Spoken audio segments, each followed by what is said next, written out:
ಶುಂಭನನ್ನು ನೋಡುವುದಕ್ಕೆ ಮೊದಲೇ ನಾನು ಮಾಡಿದ ನಿರ್ಣಯ ಅದು. ಹೀಗಾದ್ರೆ ಶುಂಭನನ್ನು ನೋಡುವುದಕ್ಕುಂಟೆ ಎನ್ನುವ ಪ್ರಶ್ನೆಯೂ ಮುಂದೆ ಬಂದಿತ್ತು. ಯಾಕಂದ್ರೆ ನೀನು ಅಪೇಕ್ಷಿಸ್ತಾ ಇರುವುದು ಯುದ್ಧವನ್ನು. ಸರಿ, ಯುದ್ಧದ ಪರಿಣಾಮ ಏನು? ಅದನ್ನು ಯುದ್ಧಕ್ಕೆ ತೊಡಗುವವರೆಲ್ಲ ಗ್ರಹಿಸಿಯೇ ಇರ್ತಾರೆ. ತನ್ನ ಪ್ರಾಣವನ್ನು ನಾನು ಬಣವಾಗಿಟ್ಟೆ, ಕೈಲಿವನ್ನು ಹಿಡಿದು ಯುದ್ಧಾಂಗಣವನ್ನು ಪ್ರವೇಶ ಮಾಡ್ತಾರೆ. ನಮ್ಮಿಂದ ಕಳುಹಲ್ಪಟ್ಟು ಬಂದ ಗೌರಲೋಚನ ಚಂಡಮುಂಡ ಅವರನ್ನು ನಿಗ್ರಹಿಸಿದ್ದೀಯೇ. ಸರಿ, ಮಾತ್ರ ಶುಂಭನ ಬಲವೆಲ್ಲ ಕ್ಷಯಿಸಿ ಹೋಗಿದೆ. ಅವನೀಗ ಅಸಹಾಯಕನಾಗಿದ್ದಾನೆ, ದುರ್ಬಲನಾಗಿದ್ದಾನೆ ಅಂತ ಎನಿಸೋದು ಬೇಡ. ಇದು ಅವನ ಹಸ್ತವ ಎಂಬಂತೆ ಬಂದವನು ರಕ್ತ ಬೀಜ. ಬರೇ ರಾಕ್ಷಸರಲ್ಲಿ ಒಬ್ಬ ಎನ್ನುವ ಪರಿಗಣನೆ ಬೇಡ. ಮತ್ತೆ ವಿಶಿಷ್ಟವಾದಂತಹ ಸಂಪನ್ನತೆ ಉಳ್ಳವನು ರಕ್ತ ಬೀಜ ಎಂಬ ಹೆಸರೇ ನನ್ನ ಯೋಗ್ಯತೆ ಅನ್ನುವುದನ್ನು ಹೇಳ್ತದೆ. ಕೊಲ್ಲಬೇಕು ಅಂತಂದ್ರೆ ನೆತ್ತರು ಸುರಿಸಿಬೇಡ. ನನ್ನ ನೆತ್ತರಿನ ಒಂದು ಹನಿನ ರಕ್ತ ಬಿದ್ದರು ಆ ಹನಿಯಿಂದ ರಕ್ತ ಬೀಜ ಉತ್ಪನ್ನವಾಗಿ ನನ್ನಷ್ಟೇ ಸಮರ್ಥರಾಗಿ ವಿರೋಧಿಗಳನ್ನೆಲ್ಲ ದಮಿಸುವಲ್ಲಿ ಕೊಲ್ಲುವಲ್ಲಿ ಮುಂದಾಗಿಯೇ ಬರ್ತಾರೆ. ಹಾಗಾಗಿ ನಿನ್ನ ವಿಕ್ರಮ ಏನಿದ್ರು ನನ್ನೆದುರು ನಡೆಯುವುದಕ್ಕೆಲ್ಲ ಉಳಿದವರೆದುರು ನಡೆದಿತ್ತು. ವ್ಯರ್ಥ ವಿಕ್ರಮವನ್ನು ನಡೆಯಲು ಎನ್ನಲ್ಲಿ ರಕ್ತ ಬೀಜಾಕ್ಷರ ಒಂದು ವೇಳೆ ಮನಸ್ಸು ಮಾಡಿ ಈಗನಾದರೂ ಬಂದ್ರೆ ಹೊಳಿತು ಸೆಳೆದೊಯ್ತೇನೆ. ವ್ಯರ್ಥವಾದಂತಹ ವಿಕ್ರಮ ನನ್ನದು ಅಂತ ಹೇಳ್ತೀವಿ. ರಕ್ತ ಬೀಜ ಅಲ್ವೇ ನಮಗೆ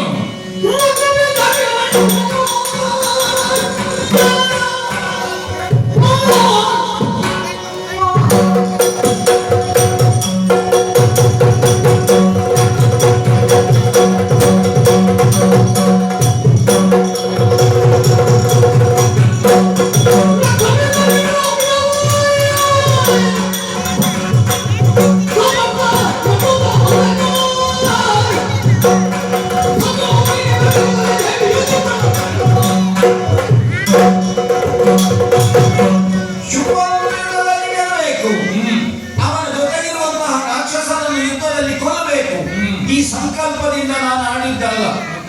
ಇದೇ ಜಾಗದಲ್ಲಿ ಹೀಗೆ ಉಯ್ಯಾಲೆಯಲ್ಲಿ ಕುಳಿತು ಆಡುತ್ತಿರುವಂತಹ ಹೊತ್ತಿಗೆ ಚಂಡಮುಂಡರು ಬಂದವರು, ಪ್ರಶ್ನಿಸಿದವರು, ನಮ್ಮ ಒಡೆಯನಾದಂತಹ ಶುಂಭನನ್ನು ವರಿಸುವಂತ ಹೇಳಿದವರು.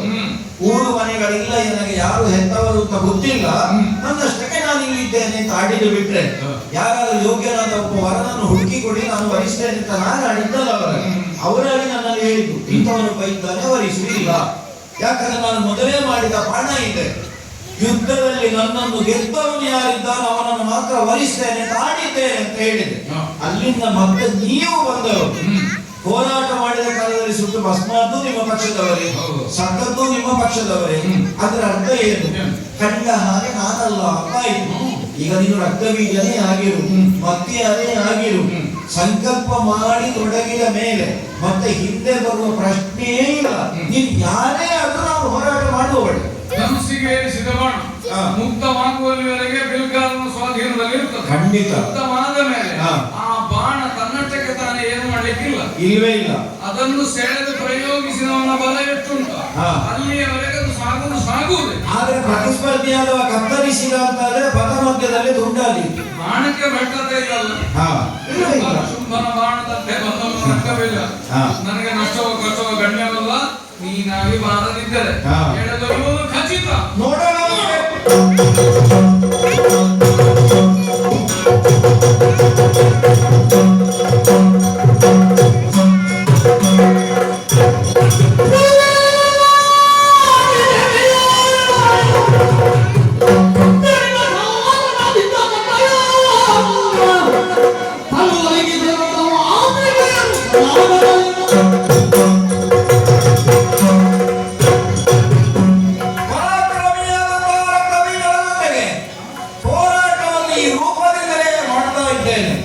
ಬ್ರಹ್ಮನ ವರಬಲದಿಂದ ಭಕ್ತನಾದವ, ಪ್ರಮತ್ತನಾದವ, ಬಲಾನ್ವಿತನಾದವ. ನೋಡೋಣ, ಹೀಗೆ ಹೋರಾಟ ಮಾಡುವುದಲ್ಲ. ನನ್ನ ಶರೀರದಿಂದಲೇ ಸಪ್ತ ಮಾತೃಕೆಯರ ಸೃಷ್ಟಿಯಾಗಬೇಕು. ವಾರಾಹಿಯ, ಇಂದ್ರಾಣಿಯ, ವೈಷ್ಣವಿ, ಕೌಮಾರಿ, ನಾರಸಿಂಹಿ, ಬ್ರಹ್ಮಾಣಿ ಮೊದಲಾದವರು ನನ್ನ ಶರೀರವನ್ನು ಅಲುಗಿಸಿದ ಕಾಲದಲ್ಲಿ ಸೃಷ್ಟಿಯಾಗಿದ್ದಾರೆ. ಆಯುಧವನ್ನು ಹಿಡಿದು ಅವರೇ ಹೋರಾಟವನ್ನು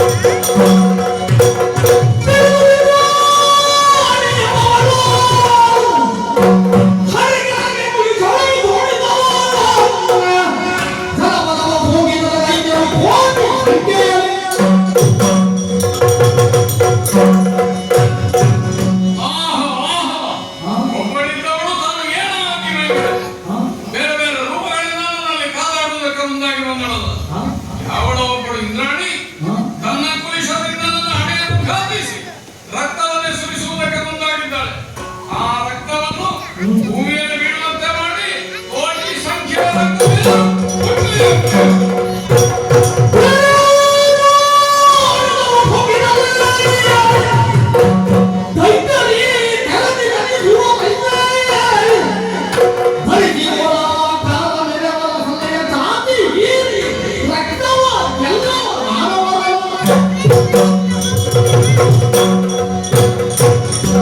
ಕೋಟಿ ಕೋಟಿ ಸಂಖ್ಯೆಯಲ್ಲಿ ನನ್ನ ಮುಂಭಾಗದಲ್ಲಿ ರಕ್ತಬೀಜರು ಕಾಣಿಸಿಕೊಳ್ತಾ ಇದ್ದಾರೆ. ಇವನ ಹಣೆಯಿಂದ ಕೆಳಗೆ ಚೆಲ್ಲಿದಂತಹ ಪ್ರತಿಯೊಂದು ರಕ್ತದಲ್ಲೂ ಲಕ್ಷ ಲಕ್ಷ ಸಂಖ್ಯೆಯ ರಕ್ತಬೀಜ. ಇಲ್ಲ, ಅವರೆಲ್ಲರನ್ನು ವಧಿಸ್ತಾ ಕೆಳಗೆ ಚೆಲ್ಲಿದಂತಹ ರಕ್ತದಿಂದ ಮರಳಿ ರಕ್ತಬೀಜರು ಉಣಿಸದ ಹಾಗೆ ನನ್ನ ನಾಲಗೆಯನ್ನೇ ಕೆಳಗೆ ಭೂಮಿಗೆ ಚಾಚಿ ಆ ರಕ್ತವನ್ನು ಹೀರಿ ರಕ್ತೇಶ್ವರಿಯಾಗಿ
ಇದನ್ನೀಗ ಭಾಗ್ಯ ಅಂತ ನಾವು ಕರೆಯಲೇಬೇಕು.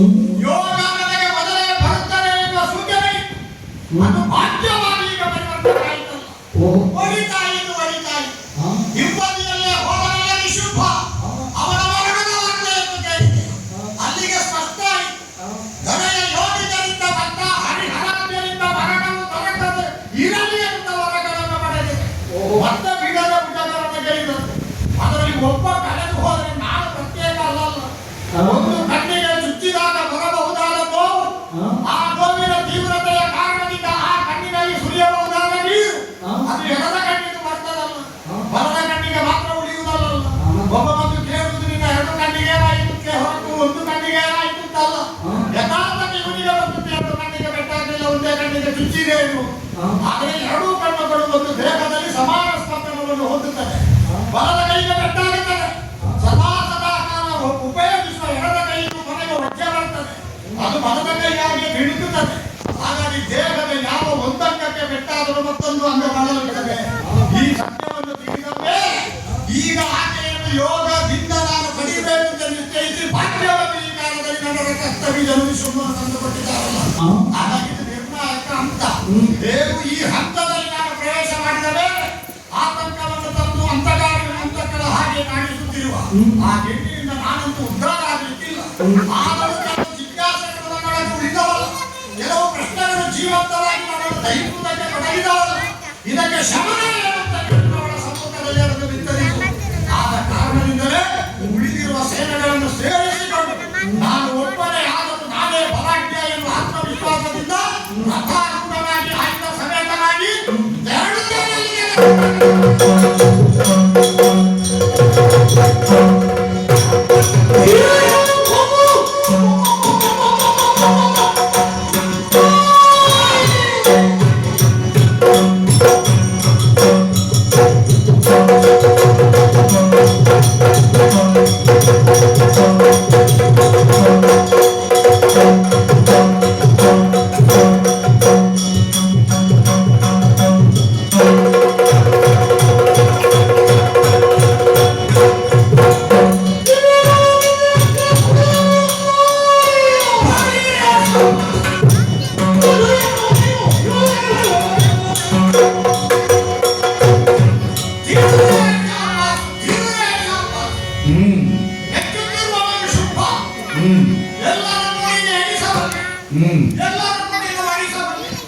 ಅದಕ್ಕೆ ವ್ಯಕ್ತವಾದ ನಿದರ್ಶನವನ್ನು ಸಮಗ್ರದಲ್ಲಿ ರೂಪಿಸಿಕೊಂಡಿದೆ. ಆ ಕಾರಣದಿಂದ ಈಗ ಮುಂದೆ ನಿನ್ನಲ್ಲಿ ಅಡಗುವುದಕ್ಕಿಲ್ಲ. ಹಾ ಬಯಲಲ್ಲಿ ಅಡಗುವುದಕ್ಕೆ ಪದಗಂಟೆಗಳಿಲ್ಲದ ಹೊತ್ತಿನಲ್ಲಿ ಛೇ ಛೇ ಆ ಕಾರಣದಿಂದಲೇ ನಿನ್ನ ಸಮ್ಮುಖಕ್ಕೆ ಬಂದು ಹಾ. ತೀವ್ರ ಬೆಚ್ಚಿದೆ ಅಂತ ಪಾರಿತೋಷಕದ ಮಾತುಗಳನ್ನು ಆಗ್ತೇನೆ ಅಂತ ಹೇಳಿದ್ರೆ ಬಹಳ ಮರ್ಮ ಇರುತ್ತೆ. ಹಿಂಗೇನು ನಿನ್ನ ಕುರಿತಾಗಿ ಇನ್ನೊಂದು ಯಾವಾಗಿದ್ದೇನೆ ಅಂತಲ್ಲ, ನಿನ್ನನ್ನು ನನ್ನ ಎಡಭಾಗದಲ್ಲಿ ಸೇರಿಸಿಕೊಳ್ಳುತ್ತೇನೆ ಎನ್ನುವ ಸಂಕಲ್ಪಕ್ಕಾಗಿ ಭಕ್ತನಾಗಿದ್ದೇನೆ ಅಂತಲ್ಲ. ಮತ್ತೆ ನಿನ್ನ ವಿಶಿಷ್ಟವಾದ ಜಾಲ ನಾನು ಸುಗ್ರೀವನಲ್ಲಿ ಆಗ್ತಿರುವ ಅದೇ ಜಾಲ ಮಾತಲ್ಲ, ಇದೊಂದು ವಿಶೇಷವಾದ ವಾರ್ತೆ, ಅಧಿಕೃತವಾಗಿ ಹೇಳಲ್ಪಟ್ಟದ್ದು, ಎಲ್ಲರಿಗೂ ವಿತರಿಸಲ್ಪಟ್ಟದ್ದು ಜಾಲ ಅಲ್ಲ ಅಂತ ಆಗಿದೆ. ಈಗ ಅದು ಜಾಲ ಅಂತ ಗೊತ್ತಾಯ್ತಲ್ಲ, ಬಹಿರ್ಜಾಲವು ಅಂತರ್ಜಾಲವು ಎನ್ನುವಂತಹ ಪ್ರಶ್ನೆ ಇತ್ತು. ಇದು ಮಹಾ ಅಂತರ್ಜಾಲ. ಈ ಜಾಲದ ಮೋಹಕ್ಕೆ ಸಿಕ್ಕಿದವ ಹಾಳಾಗಿ ಹೋಗ್ತಾನೆ. ಅಂತರ್ಜಾಲ ಅಂತರ್ಜಾಲ ಅಂತರ್ಜಾಲ ಅಂತ ಪ್ರತಿದಿನ ದಟ್ಟಿಸುವವ, ಪ್ರತಿ ಕ್ಷಣಕ್ಕೂ ಅಂತರ್ಜಾಲದ ಮೋಹದ ಪಾಶಕ್ಕೆ ಸಿಲುಕಿದವ, ಒಂದು ಕ್ಷಣಕ್ಕೆ ಅಂತರ್ಜಾಲ ಇಲ್ಲದೆ ಹೋದರೆ ವಿಹ್ವಲನಾಗಿ ಹೋಗ್ತಾನೆ. ಕೈಗಾಲಿರ್ತಾನೆ. ಯಾಕಪ್ಪ ನಿನ್ನ ಮೋಹ ಸತ್ಯ ಆಗಿದೆ, ಊಟಕ್ಕೆ ಗತಿ ಇಲ್ವಾ, ಎಲ್ಲಾದ್ರೂ ನಿನಗೆ ಅವಮಾನ ಇದೆ, ಅಲ್ಲ ಅಂತರ್ಜಾಲ ಬಿದ್ದೋಯಿತು ಅಂತ ತಲೆಯ ಮೇಲೆ ವ್ಯಕ್ತಿಗೆ ಆಕಾಶ ಬಿದ್ದಾಗಿ ಜನ ಬರೀತಾರೆ. ಹಾಗಾದ್ರೆ ನಿನ್ನ ಅಂತರ್ಜಾಲ ಇಂತಹ ದುಃಖದ ಸ್ಥಿತಿಯನ್ನು ನನಗೆ ಕೊಟ್ಟಿದೆ. ನಾನು ಕಾರಣನಾಗಿದ್ದೇನೆ ಅಂತ ತಿಳಿಬೇಡ, ಸರಿ. ಆತಂಕಿತನಾಗಿದ್ದೇನೆ ಎನ್ನುವ ನಿಶ್ಚಯವೂ ಬೇಡ. ಓಹೋ. ಯಾಕಂದ್ರೆ ನಾನು ಕಳುಹಿಸಿದ ಸುಗ್ರೀವನ ದ್ವಾರ ಅವನ ಸುಬ್ಬನ ದೂತನಾದವ ದೇವಿದಾಸನಾಗಿ ಪರಿವರ್ತನಾದನಲ್ಲ. ಆಗಲೇ ನನಗೆ ಸಣ್ಣ ಗುಮಾನಿಯ ಬೀಜ ನನ್ನ ಚಿತ್ತ ಎಂಬ ಹೊಲದಲ್ಲಿ ಬಿತ್ತಲ್ಪಟ್ಟಿತ್ತು. ಯಾವಾಗ ಧೂಮ್ರಾಕ್ಷನನ್ನು ಕಳುಹಿಸಿದನು, ಧೂಮ್ರವತಿ ಆದೆಯಲ್ಲ, ಆವಳಿಕೆ ಚಂಡಮುಂಡರನ್ನು ನೀನು ಮಣಿಸುವ ಕಾಲದಲ್ಲಿ ಚಾಮುಂಡಿ ಆದೆಯಲ್ಲ, ರಕ್ತ ಬೀಜವನ್ನು ಮಣಿಸುವ ಕಾಲದಲ್ಲಿ ರಕ್ತೇಶ್ವರಿ ಆದೆಯಲ್ಲ. ಹಾಗಾದ್ರೆ ನೀನು ಒಂದೇ ಅಲ್ಲ, ಅಲ್ಲ ಒಂದೇ ಆಗಿದ್ದವಳು ಬಹು ಆಗಬಲ್ಲೆ. ಹಾ. ಈ ಆಯಾಮಗಳನ್ನು ಗುರುತಿಸುವುದಕ್ಕೆ ನನಗೆ ಸಾಧ್ಯ ಆಯಿತು. ಆದ್ರೆ ಈಗ ನನಗಿರುವುದು ಒಂದೇ ಪ್ರಶ್ನೆ, ಏನು? ನನ್ನನ್ನು ನೀನು ಪಡೆಯಲೇಬೇಕೆಂಬ ಹಠಕ್ಕೆ ಭದ್ರವಾದ ಗೊತ್ತಿಲ್ಲ. ಹಾ. ನಾನಂತೂ ಪ್ರಯುಕ್ತವಾಗಿ ಮಾಡಿದ್ಯಲ್ಲ, ಈಗ ನಿನಗೆ ನನ್ನ ಪ್ರಶ್ನೆ ಯಾವುದು? ಒಂದು ಕಾಲದಲ್ಲಿ ಅಷ್ಟಭುಜೆಯಾಗಿ ಕಾಣಿಸಿಕೊಂಡು ಸಿಂಹವಾಹಿನಿಯಾಗಿ ಮಹಾ ಶಕ್ತಿಶಾಲಿಗಳಾದ ತ್ರಿಮೂರ್ತಿಗಳ ವಿಶಿಷ್ಟವಾದ ಶಕ್ತಿ ಕೇಂದ್ರೀಕರಿಸಲ್ಪಟ್ಟಾಗ ದೇವತೆಗಳು ಪಟ್ಟಂತ ಶೀಲದಿಂದಲೂ ಗುಣದಿಂದಲೂ ರೂಪುಗೊಂಡು ಮೈಯೆಂದು ಬಡೋಗ್ರವಂತಹ ಬಸಳೆಯಾಗಿ ಕಾಣಿಸಿಕೊಂಡ ನೀನು ಬಲಾಢ್ಯರಾದಂತಹ ಪರಾಕ್ರಮಿಯಾದಂತಹ ಮಹಿಷದಾನವ ಅವನ ಜೊತೆಗಿರುವ ಶಂಕ ದುರ್ಗರೆಂಬ ವೃತ್ತಿಯನ್ನು ಮಗದು ಕೆಡಗಿದೆ ಅಂತ ನಾನು ಕೇಳ್ತೇನೆ. ಹಾಗಾದ್ರೆ ಆ ಕಾಲದಲ್ಲಿ ನೇರ ಯುದ್ಧದಲ್ಲಿ ಅವರನ್ನು ಮಣಿಸಿದೆ. ಸರಿ. ನಮ್ಮನ್ನು ಯಾಕೆ ಹೀಗೆ ನೀನು ಕರೆತರುವಾಗಿ ಮಾಡಿದೆ? ನಮ್ಮ ಕುರಿತಾಗಿ ನನಗೆ ಭೀತಿಯೇ ಮೊತ್ತವಾಗಿ ಬಂದಾಗ ಗೆಲ್ಲಲಾರನೆಂಬ ಆತ್ಮವಿಶ್ವಾಸಕ್ಕೆ ಬಂದ ಧಕ್ಕೆಯೇ, ಅಥವಾ ನಿನ್ನ ಪರಾಕ್ರಮದಲ್ಲಿ ಸಣ್ಣ ಉನ್ನತೆ ಅಲ್ಲ ಈ ಕಾಲದ ಅಪೇಕ್ಷೆ ಹಾಗೆಯೋ? ಪರಿವರ್ತನಾಶೀಲವಾದ ಪ್ರಪಂಚಕ್ಕೆ ಬೇಕಾದ ಹಾಗೆ ಪರಿವರ್ತನಾಶೀಲವಾಗಿ ಕಾರ್ಯದವರು ಕಾಣಿಸ್ತಾರೆ ಎನ್ನುವ ಧ್ವನಿಯೇ ಎನ್ನುವುದು ಹೌದಾದರೆ ಉತ್ತರದಿಂದ ನನಗೆ ಸಮಾಧಾನ ಸಿಕ್ಕಿದೆ. ಮತ್ತೆ ತಲೆ ಕೊಡ್ಲಿಕ್ಕಿಲ್ಲ, ನಿನ್ನನ್ನು ಪಡೆಯುವುದಕ್ಕಾಗಿ ಹೋರಾಟ ಮಾಡೋದು ಮಾಡುವುದೇ. ನನಗೆ ಪ್ರಶ್ನೆಗೆ ಉತ್ತರ ಬೇಕು, ಅಲ್ಲ ಸಾರಬೇಕಾದ್ರು ಅವನಿಗೆ.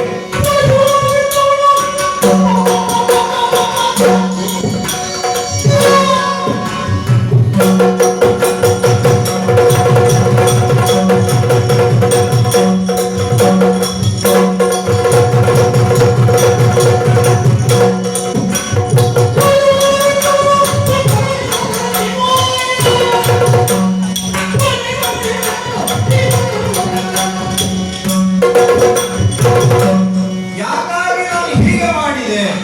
ಶುಭಾಸುರ ಒಂದು ಕಾಲದಲ್ಲಿ ದಾನವ ಸಂತತಿಯೆಲ್ಲ ಅಳಿದು ಹೋಯಿತು, ದಿದ್ದಿಗೆ ಮಕ್ಕಳೇ ಇಲ್ಲ ಅನ್ನುವಂತಹ ಬುದ್ಧಿನಲ್ಲಿ ಮಾಲಿನ್ಯ ಮಾಡಿದ ತಪಸ್ಸಂತೆ. ನನಗೆ ಅತ್ಯಂತ ಬುದ್ಧಿವಂತನಾದ ಮಗನನ್ನು ಕರುಣಿಸು ಅಂತಲ್ಲ, ಅತ್ಯಂತ ಬಲವಂತನಾದ ಮಗನನ್ನು ಕರುಣಿಸು. ಮಹಿಷ ರೂಪದಿಂದ ಕಾಣಿಸಿಕೊಂಡ. ಅವನಿಗೆ ಬುದ್ಧಿಯ ಬಲ ಇರಲಿಲ್ಲ, ದೇಹ ಬಲ ಇತ್ತು. ದೇವಲೋಕಕ್ಕೆ ದಾಳಿ ಮಾಡಿ ದೇವೇಂದ್ರಾದಿಗಳನ್ನು ಸೋಲಿಸಿದ. ಆ ಕಾಲದಲ್ಲಿ ದೇವತೆಗಳ ತೇಜಸ್ಸೇ ಒಂದಾಗಿ ಕಾಣಿಸಿಕೊಂಡಂತಹ ಈ ನಾರಿ ರೂಪ. ಅನುಮಾನ ಏನು? ಅಷ್ಟಭುಜೆಯಾಗಿ ಸಿಂಹವಾಹಿನಿಯಾಗಿ ಮಹಿಷಾಸುರನ ಬಳಿಗೆ ಶೋಣಿತಕ್ಕೆ ಹೋಗಿ ಕೊಂದ ನಾನೇ. ಈಗ ಹಾಗಲ್ಲ, ನಾನು ಕದಮ ಕಾಂತಾರದಲ್ಲಿ ಈ ರೂಪದಿಂದ ಕಾಣಿಸಿಕೊಳ್ತೇನೆ. ಯಾಕೆ ಗೊತ್ತೇ? ಜಗತ್ತಿನಲ್ಲಿ ಇಂದ್ರಾಯ ಸ್ವಾಹ ಇಂದ್ರಾಯ ಇದಂ ನಮಃ, ವರುಣಾಯ ಸ್ವಾಹ ವರುಣಾಯ ಇದಂ ನಮಃ ಕೇಳುವ ಹೊತ್ತಿನಲ್ಲಿ ದೇವೇಂದ್ರನ ರೂಪವನ್ನು ಧರಿಸಿಯೋ, ವರುಣನ ರೂಪವನ್ನು ಧರಿಸಿಯೋ, ವಾಯುವಿನ ರೂಪವನ್ನು ಧರಿಸಿಯೋ, ಅಲ್ಲ ಅಗ್ನಿಯ ರೂಪವನ್ನು ಧರಿಸಿಯೋ, ದೇವತೆಗಳಿಗೆ ದಿಕ್ಪಾಲಕರಿಗೆ ಕೊಟ್ಟಂತಹ ಹವಿಸನ್ನು ಬುದ್ಧಿಸುವಂತಹ ಒಬ್ಬ ರಾಕ್ಷಸನಿಗೆ ನೀನೊಬ್ಬನೇ. ಕೇವಲ ಒಬ್ಬ ಬಲಾನ್ವಿತ ಮಾತ್ರ ಅಂತ ನಿನ್ನ ಆಡುವುದಕ್ಕಿಲ್ಲ. ಆತ್ಮ ಬಲಿಯು ಹಾ ಹಾಗಾದ್ರೆ ಸುಂದರಿಯಾಗಿ ಕಾಣಿಸಿಕೊಂಡಂತಹ ಕನ್ಯೆ ಯಾರಿರಬಹುದು? ಈ ಒಂದು ಜಿಜ್ಞಾಸೆಯಲ್ಲಿ ಹುಟ್ಟಿ ನನ್ನನ್ನು ವರಿಸುವ ಬದಲು ನಿನ್ನ ಮನೆಯಲ್ಲಿ ದೇವಿಯನ್ನಿಟ್ಟು ನಾಳೆ ನಾಡಿದ ಪೂಜೆ ಮಾಡ್ತೀನಿ ಅಂತ ಆದ್ರೆ ನಾನು ದೇವಿಯಾಗಿ ನಿನ್ನ ಮನೆಗೆ ಬರ್ತಿದ್ದೆ. ಆದ್ರೆ ನನ್ನನ್ನು ತಾಯಿ ಭಾವದಿಂದ ನೋಡದೆ ನೀನು ನನ್ನನ್ನು ಕನ್ಯೆ, ಮದುವೆಗೆ ಸಿದ್ಧನಾದ ವಧು ಈ ಭಾವದಿಂದ ನೋಡಿದೆ. ಮತ್ತು ಒಂದು ಒಬ್ಬೊಬ್ಬರನ್ನೇ ಪರೀಕ್ಷಿಸಿ ಅವರನ್ನು ವಧಿಸಬೇಕಾಗಿತ್ತು. ನೀನು ಆಲೋಚನೆ ಮಾಡು. ಈ ರೂಪದಿಂದ ನನ್ನನ್ನು ಯಾರು ಗೆಲ್ಲುತ್ತಾರೋ ಅವರನ್ನು ನಾನು ವರಿಸ್ತೇನೆ ಅಂತ ಹೇಳಿದ್ರು. ರುದ್ರಾಕ್ಷನನ್ನು ನಾನು ಹೀಗೆ ಕೊಂದನು, ಖಡ್ಗಮುಂಡನನ್ನು ಹೀಗೆ ಕೊಂದನು, ರಕ್ತಬೀಜನನ್ನು ಹೀಗೆ ಕೊಂದನು. ಅಳಿಯ ಅಂತ ನೀನು ಹೇಳುವ ರಕ್ತಬೀಜಕ್ಕೆ ಅಳಿದದ್ದು ಹೌದಲ್ಲ? ಹಾಗಾದ್ರೆ ಬೇರೆ ಬೇರೆ ರೂಪದಿಂದ ಬಹುಮುಖದಿಂದ ಅವರನ್ನೆಲ್ಲ ನಾನು ಸಂಹರಿಸಿದೆ. ಈಗ ಇದೇ ರೂಪದಿಂದ ನಿನ್ನ ಮುಂಭಾಗದಲ್ಲಿ ಕಾಣಿಸಿಕೊಳ್ತಾ ಇದ್ದೇನೆ. ಇನ್ನು ನಿನಗೆ ಬರ್ತಾ ಉಂಟು. ಶುಂಭನಾಗಲಿ ಶಂಭುವಾಗಲಿ ಹೀಗೆ ಅಂಬನೆಸೆದು ನನ್ನನ್ನು ಗೆಲ್ಲಿದರೆ ಈಗಲೂ ವಿಶುಂಭನನ್ನು ಕಳ್ಕೊಂಡಂತಹ ಶುಂಭ ಹೋರಾಟದಲ್ಲಿ ನನ್ನನ್ನು ಸೋಲಿಸಿದ ಅಂತ ಆದ್ರೆ ನಾನು ನಿನ್ನನ್ನು ವರಿಸ್ತೇನೆ. ಅಲ್ಲ ಶರಣಾಗತನ ಆದೆ ಅಂತ ಆದ್ರೆ ತಾಯಿ ಅಂತ ನಿನ್ನನ್ನು ಕೊಲಿಯುತ್ತೇನೆ. ನೀನು ಯುದ್ಧದಲ್ಲಿ ಸೋತೆ ಅಂತಾದ್ರೆ ನನ್ನನ್ನು ಒಡಗೂಡಬೇಕಾದೀತು.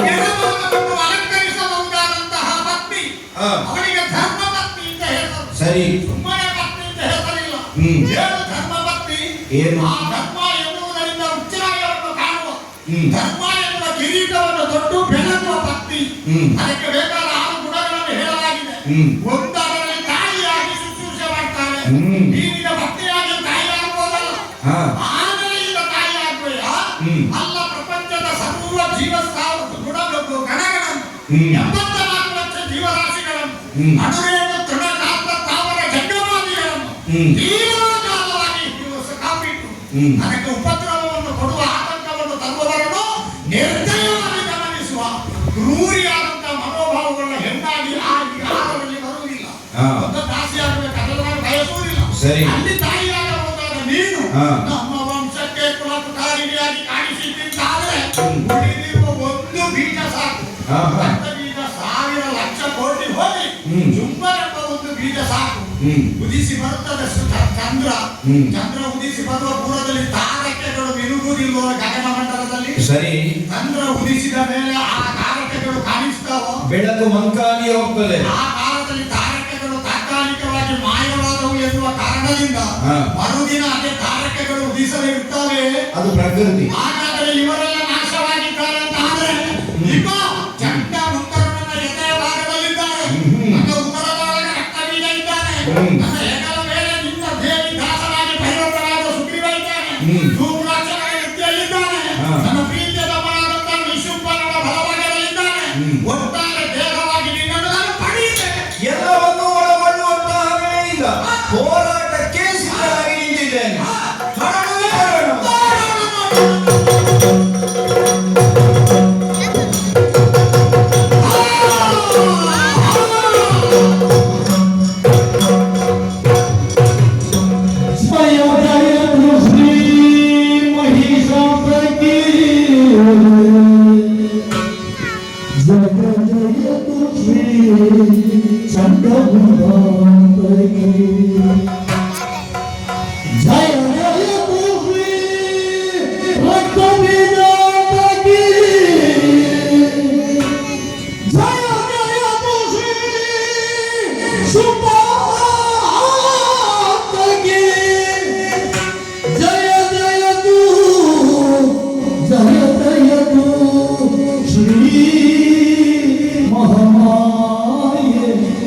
Shri Mahamaya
ಸಮಯದಲ್ಲಿ ತರಿದು ಕೊಡ್ತೇನೆ ಅಂತ ಆಡಿದೆ.